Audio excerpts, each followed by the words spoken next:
I'm sure you know that I have already called Mr. Nixon. I have just sent the following telegram to President Nixon. Governor Reagan in California. Vice President Bush. President Clinton. President Bush. Senator Barack Obama. I don't leave. There's a big difference. I don't leave. Sir, that you will absolutely accept the result of this election. I will look at it at the time. I'm not looking at anything now. I'll look at it at the time. Are you saying you're not prepared now to commit to that principle? What I'm saying is that I will tell you at the time. I'll keep you in suspense. I will totally accept the results of this great and historic presidential election if I win.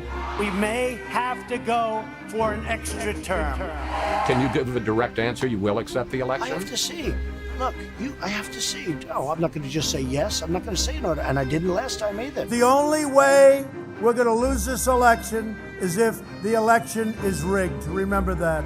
It's the only way we're going to lose this election. We are going to win 4 more years, and then after that, we'll go for another 4 years because, you know what, they spied on my campaign. We should get a redo of 4 years. Will you commit to making sure that there is a peaceful transferal of power after the election? Well, we're going to have to see what happens. You know that I've been complaining very strongly about the ballots. Do you commit to making sure that there's a peaceful transferal of power? We want to get rid of the ballots, and you'll have a very peaceful.